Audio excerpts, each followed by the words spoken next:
사진 한 장을 보시면 황새가 개구리를 반쯤 먹어치웠죠.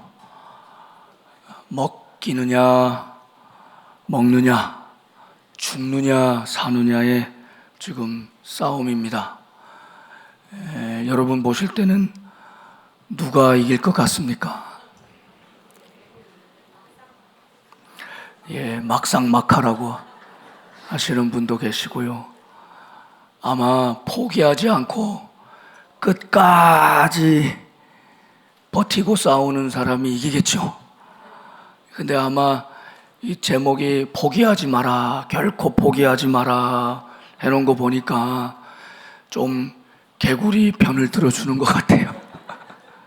이미 몸 반 이상은 황새에게 먹혔지만 손을 내밀어서 황새의 목을 움켜쥐고 죽기 살기로 버티고 있는 겁니다.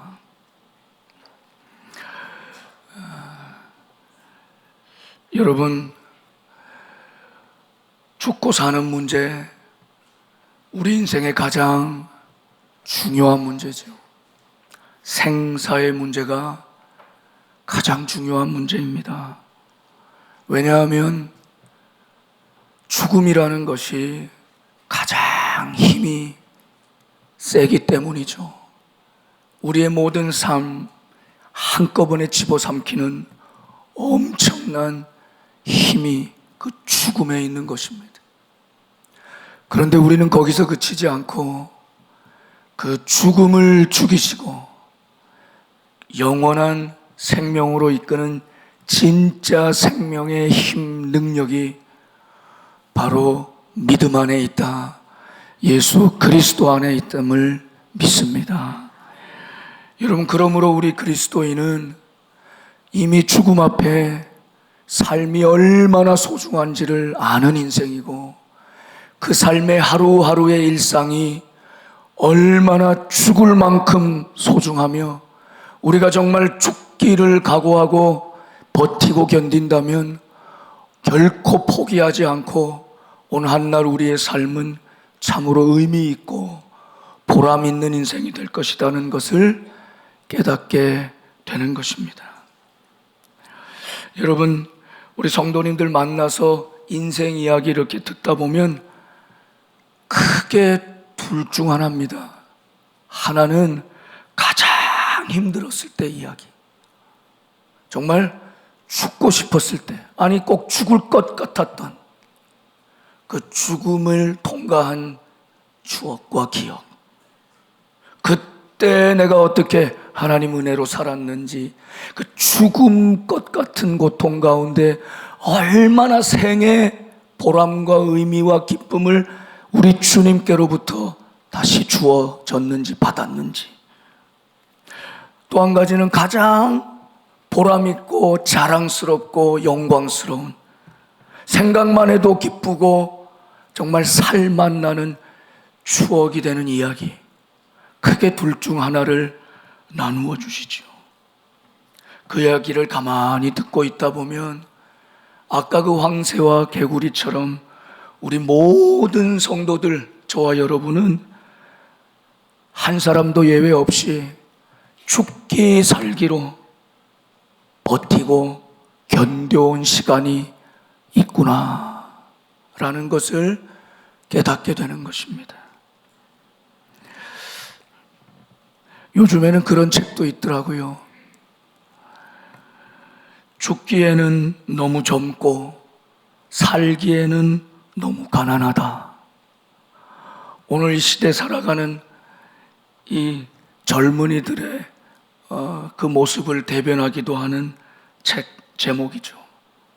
안타깝고도 한편으로 씁쓸한 현실의 이야기입니다. 사랑하는 여러분, 오늘 여러분은 무엇을 위해 살고 계십니까? 오늘 우리에게 주신 이 하나님의 놀라운 생명 가운데 우리는 무엇을 위해, 왜 살아가고 있습니까?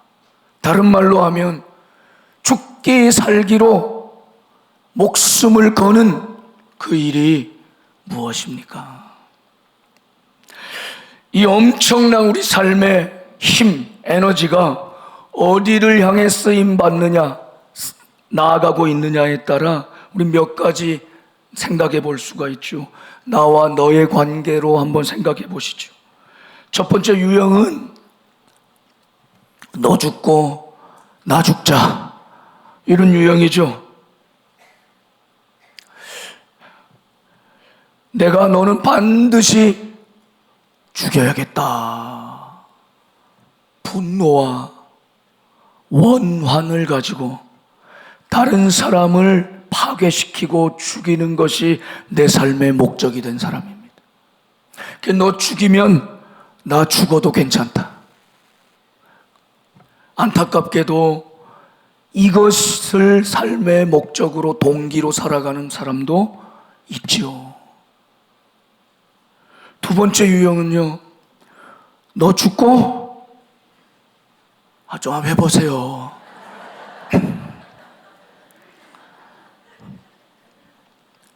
나 살자. 이게 보통 우리 마음 아닙니까? 보편적인 범인들의 생각 아닙니까? 이 경쟁의 사회에서 너는 밟고 너는 죽어도 나는 끝까지 견디고 살아남아야겠다는 이 생존의 본능, 이기적인 마음.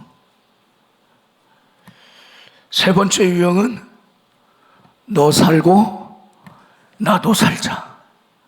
윈윈 하는 거죠. 가장 이상적입니다. 그런데 우리 현실에서 이런 경우를 잘 찾아보기는 쉽지 않습니다. 너도 살리고 나도 살 수 있다면 이게 가장 좋은 건데, 요 갈림길에서 꼭 너는 죽고 나부터 살고자 하는 마음이 우리 속에 도사리고 있어서 너도 살려내고 나도 사는 것, 이 결코 쉽지 않은 것이다. 마지막은요, 너 살고 나 죽자. 예수님 같은 삶의 모습이죠. 나는 죽이고 나는 다 죽이고 다른 사람을 살리는 것입니다. 여러분, 결코 이 또한 쉽지 않은 것이죠.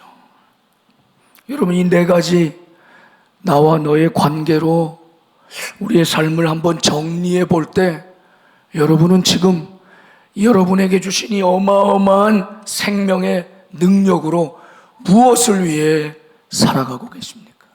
어떤 목적을 향해서, 어떤 방향을 향해서 살아가고 계십니까? 오늘 이어지는 사도행전 말씀에는 바울을 죽이기 전에는 먹지도 마시지도 아니하겠다. 그러니까 바울을 죽이고 나도 죽겠다 결사항쟁하는 사람들이 등장합니다. 한 사람만 이런 마음을 가지고 우리 인생에 이렇게 대적을 한다면 정말 피곤하고 어려운 일입니다. 죽이겠다고 달려드는 거예요. 한 사람이 이런 마음을 가지고 내 인생에 가로막으면 여러분 얼마나 고통스러운지 몰라요. 그런데 지금 이런 생각을 한 사람이 40여 명이나 되었다. 사내들인 공회가 사두개파, 바리새파로 쫙 나뉘어서 결론을 내리지 못하고 죽을 뻔한 사도 바울의 목숨을 천부장이 간신히 살려두었지만 그 여파가 남았는데 유대인 중에 당을 지어서 마음을 모아서 우리는 저 바울 죽이기 전에는 먹지도 않고 마시지도 않겠다. 식음을 전폐하고 바울을 죽이는데 우리의 생명을 다하겠다. 너 죽고 나 죽자, 이렇게 바울을 향해 달려드는 사람이 40여 명이나 되었다는 것입니다. 여러분, 이 사람들을 한번 계속 보세요. 대제사장과 장로들을 찾아갑니다. 그리고 그들의 이 강력한 의지를 내보이면서 계략을 내놓습니다. 바울을 불러서 더 자세히 사실을 물어보는 척 하라. 그러면 우리가 매복하고 숨어 있다가 그 바울을 붙잡아 죽이겠다. 대제사장과 장로들에게도 다 공모하였다는 것입니다. 자, 이제 바울의 목숨은 정말 풍전등화죠. 바울은 죄수로 아무것도 할 수 없습니다. 꼭 죽기 일보 직전의 상황에 빠졌습니다. 그런데 오늘 사도행전 23장 끝까지 보면 바울은 생명을 건지고 안전하게 거합니다. 여기에 아주 잘 보이지 않지만 놀라운 역할을 한, 나는 혹시 어려움이 있어도 바울을 살려야 되겠다, 바울을 돕고 너를 살려야 되겠다 생각하고 결단한 사람들이 나와요. 첫 번째는 바울의 생질이죠. 바울의 조카뻘 되는 사람. 이 사람이 이 이야기를 듣게 됩니다. 바울 죽이기 전엔 먹지도 마시지도 않겠다 공모하고 바울 죽일 계략을 짜고 있는 이 사람들의 이 이야기가 이 바울의 생질의 귀에 들렸던 겁니다. 그래서 저들이 매복하고 있다고 바울에게 가서 곧장 알려줍니다. 아마 40여 명 넘게 공모를 하다 보니까 세상에 비밀이 없죠. 이야기가 아마 좀 새어나갔겠죠. 그런데도 마침 바울의 조카뻘 되는 사람의 귀에 들어갔다는 것입니다. 그리고 그가 이 사실을 바울에게 즉시 알렸죠. 바울은 이 사실을 백부장을 통해서 이 청년의 말을 천부장에게 좀 들려달라고 이야기합니다. 두 번째 등장하는 이 천부장, 오늘 천부장의 역할이 너무너무 중요합니다. 이 사람이 조용히 이 청년을 따로 만납니다. 다른 사람 동석하지 않고 따로 만나서 1대1로 손을 잡고 그를 따로 데려가 조용히 그의 이야기를 경청합니다. 유대인들이 공모했습니다. 저 바울을 죽이려고 합니다. 작당하고 계략을 짜고 있습니다. 절대 바울을 불러서는 안 됩니다. 천부장이 이야기를 잘 듣고는 그 사람을 어떻게 믿어요? 믿지 않으면 어디서 이런 허무맹랑한 소리 하느냐? 그리고 오히려 좋은 관계를 맺어야만 자신의 지위가 더 보장되는 유대의 종교 지도자, 대제사장, 장로들 편을 들어줬으면 바울의 생질의 목도 날아가고 바울도 죽는 거죠. 그런데 이 천부장이 이 이야기를 가만히 경청해 듣고 바울을 잠시 만났지만 그 바울을 생각할 때 바울의 말과 행동에 어떤 문제도 발견할 수 없음을 보면서 또 그가 전한 하나님에 대한 그 어떤 확신, 그의 눈빛, 그의 몸짓, 이런 것들을 유념히 보았던 이 천부장은 그 아주 놀라운 조치를 취하는 것입니다. 조용히 그의 이야기를 듣고는 아무에게도 이야기를 말하지 말라 하고는 백부장 2명에게 명령합니다. 조용히 이 바울을 제3시, 그러니까 자정에서 새벽 3시에 이르는 가장 야심한 이 시간에 가이사랴, 총독이 있는 가이사랴까지 한 110km 떨어진 거리인데 이곳에까지 바울을 조용히 호송해 가도록 조치합니다. 그런데 바울 한 사람을 호송하는데요, 보병 200명, 기병 70명, 창병 200명, 도합 470명을 준비시킵니다. 철통 같은 보안 태세를 갖춰서 바울 한 사람의 안전을 잘 확보하고 가이사랴까지 호송하게 하는 겁니다. 그리고 총독 벨릭스에게 보내고 편지까지 같이 동봉하는 거죠. 그리고 안디바들이라고 하는 곳, 예루살렘에서 한 60km 떨어진 곳까지 이른 다음에 그곳에서 이제 기병이 바울을 포송하고 보병은 그 밤에 돌아오게 되는 것입니다. 철저하게 바울 한 사람의 신변의 안전을 위해서 그 용기를 내서 지혜를 다 짜내서 바울의 생명을 살린 것입니다. 천부장의 지혜와 용기가 없었다면 오늘 바울은 죽은 목숨이 되었을 것입니다. 만일 바울이 죽었다면 바울이 그 후에 로마를 향해서 가서 복음을 외쳐야 했는데 그 복음을 전하지 못했을 것입니다. 하나님의 나라가 어떻게 되었을지 모르는 것이죠. 바울 한 사람의 생사의 갈림길뿐만 아니라 하나님의 나라, 복음의 역사의 생사의 오늘 중대한 갈림길에서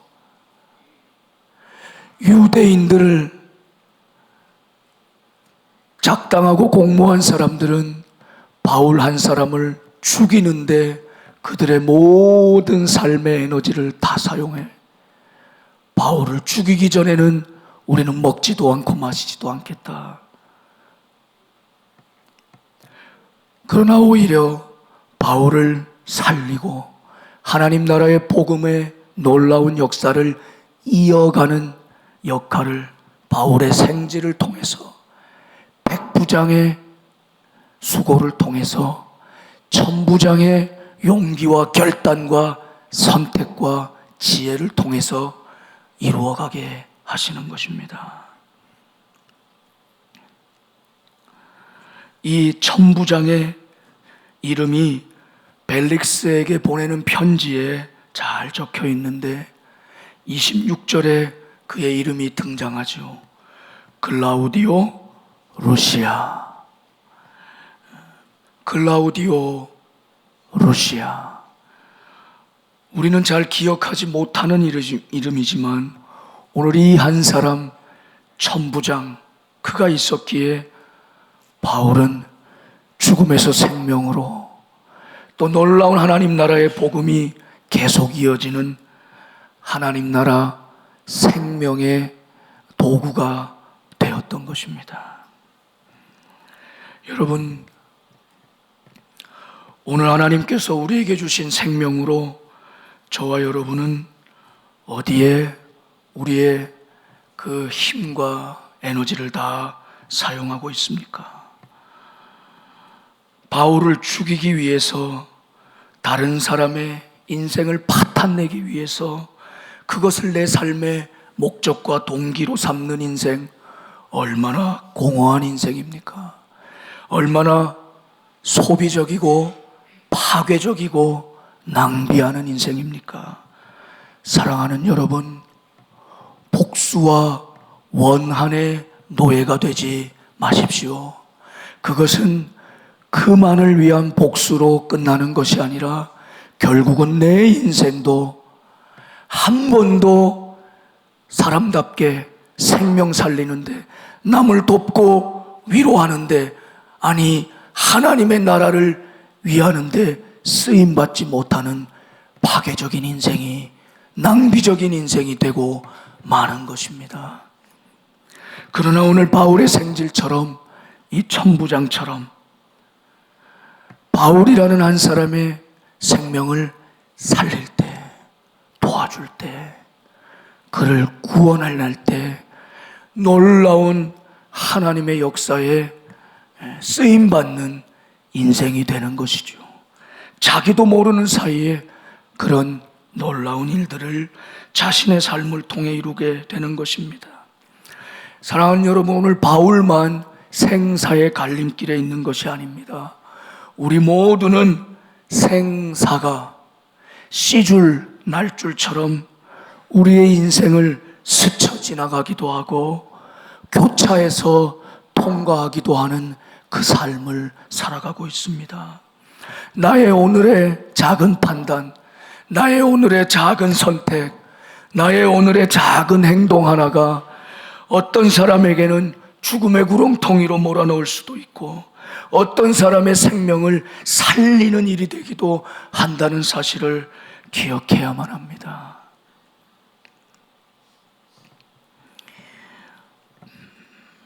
어느 드라마의 짧은 이런 장면이 나와요.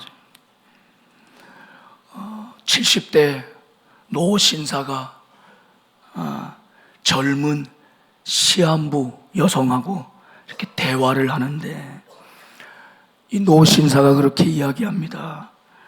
얼마 전에 암에 걸려서 암 선고를 받았다는 거예요. 암에 걸리고 나니까 나 이렇게 죽나, 계속 죽음밖에 생각이 떠나지 않아요. 이렇게 죽나 보다. 허망하고 공허하고 살아온 인생이 헛헛하고 계속 죽음에 이렇게 붙들려 있으니까.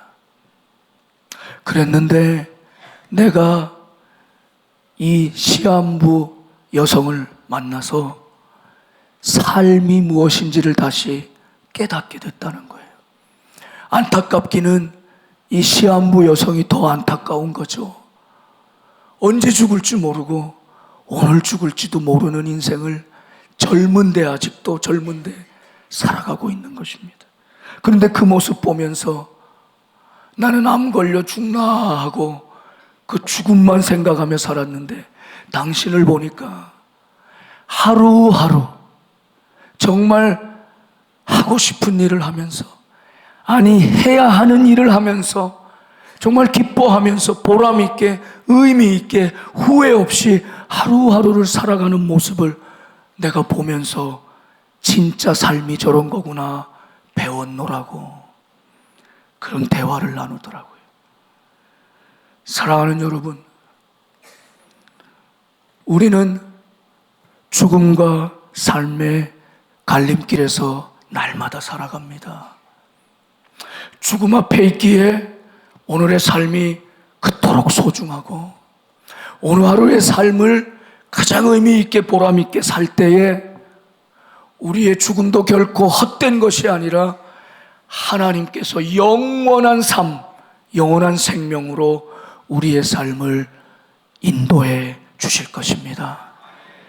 거기에 우리의 인생의 의미가 담겨 있습니다. 우리의 삶의 진정한 보람이 담겨 있는 것입니다. 오스카 쉰들러라고 하는 사람 이름을 여러분 들어보셨지요? 1939년 2차 세계대전이 있을 때 그는 폴란드에서 큰 공장을 하며 부자로 살았습니다. 돈을 많이 벌었습니다. 나치에 가담하기도 하였고 그는 돈밖에 그 삶의 목적이 없었어요. 그래서 값싼 유대인 노동력을 돈 주고 사서 그 유대인들의 노동력으로 그는 공장을 더 키우고 부를 축적하고 그렇게 살았던 사람. 돈이 전부였던 사람, 사람을 돈으로 봤던 인생, 기회주의자, 욕심에 가득 찬 탐욕의 사람이었습니다. 그런데 하루하루 지나면서 그 유대인 자기 부렸던 사람들이 점점점 사라지는 거예요. 얼굴이 더 보이지 않는 거예요. 그 이유를 들어보니까 이유도 없이 유대인이라는 이유로 끌려가서 독가스실로 수용소로 잡혀가고 죽어가고 있다는 소식을 듣게 됩니다. 그의 심경이 조금씩 변화를 일으켜요. 그전에는 그저 돈으로 여겼던 사람인데 그들에게도 이름이 있고 그들과의 추억이 있고 그들도 나같이 똑같은 사랑하는 가족이 있는 사람임을 깨달아가기 시작하는 것입니다.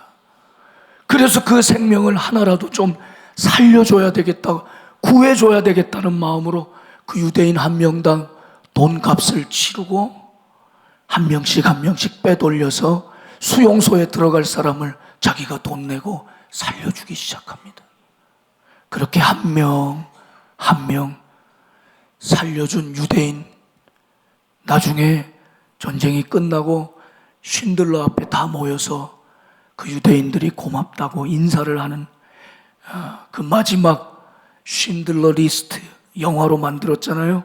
그 마지막 장면에 보면 1,100명이나 되는 유대인들을 그가 살려냅니다. 많은 재산을 들여서 1,100명이나 되는 소중한 생명을 살려냈어요. 그리고 그의 친구와도 같은 유대인 회계사, 그 친구와 이 마지막 고맙다고 인사를 나누면서 그가 통곡하고 오열하면서 이렇게 이야기합니다.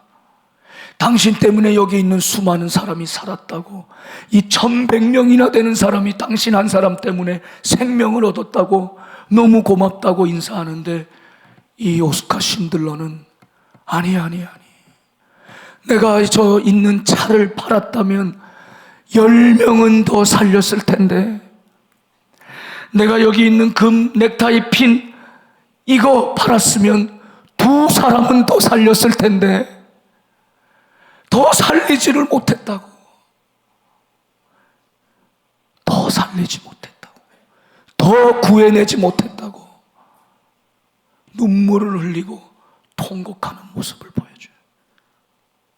그는 이제 비로소 돈이 그의 인생의 전부가 아니고, 다른 사람은 죽든 살든 상관없이 나만을 위해 사는 것이 내 인생의 목적이 아니라, 그는 이제 인생의 눈이 뜨여서 그 한 사람의 생명을 살리는 것이 내 삶의 진정한 목적이라는 것을 깨달은 사람이 된 것이죠.